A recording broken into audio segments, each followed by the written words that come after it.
بسم الله الرحمن الرحيم. النهاردة هشرح لحضراتكم موضوع بسيط ولكنه بيهم ناس كتير، وهو موضوع ازاي لو انا عندي ملف وورد وعايز اعمل صفحة بالطول وبعديها صفحة بالعرض، ازاي اعمل الموضوع ده؟ لان اغلب الناس لا اما بيعمل الصفحات كلها بالطول او الصفحات كلها بالعرض، لكن مستند واحد ان يكون فيه بالطول او بالعرض ده مش بيعرف ناس كتير تعمله. هيكون عندنا ملف وورد زي ده، بنفتح ملف الوورد، دي صفحة زي ما ظهر ان هي بالطول. طيب انا هكتب كده عشان يبقى واضح لحضراتكم الصفحة الاولى، وهنجيبها كده في المنتصف وهنكبرها. تمام، وهننزل نعمل صفحة تانية اهو، ونكتب الصفحة الثانية، وننزل نكتب الصفحة الثالثة.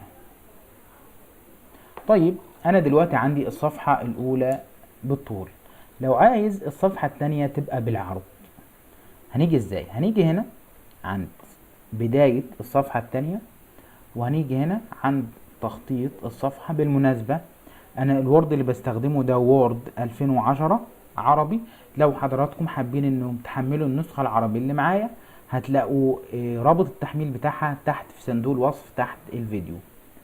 هنضغط هنا عند تخطيط الصفحة، وهنيجي هنا عند العلامة دي، شايفين حضراتكم العلامة دي اهي، بنضغط عليها.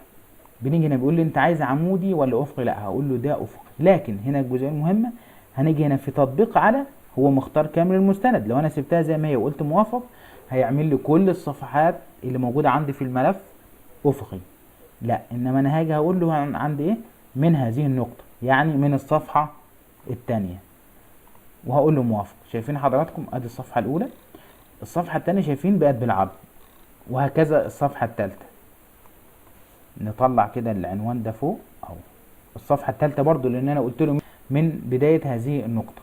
طب لو انا عايز الصفحه الثانيه بس اللي هي تبقى بالعرض، عايز الصفحه الثالثه ترجع بالطول تاني، برضو نفس الوضع. هاجي على اولها، اول الصفحه الثالثه، وبرضو هدخل على تخطيط الصفحه وعلى الاختيار ده، وهاجي هنا ارجعها عمودي واقول له ايه من هذه النقطه موافق.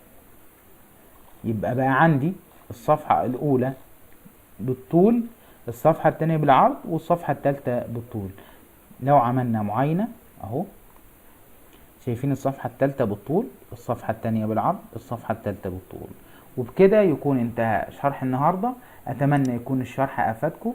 لو استفدتوا ياريت ما ننساش نعمل سبسكرايب واشتراك في القناة، ونضغط لايك للفيديو.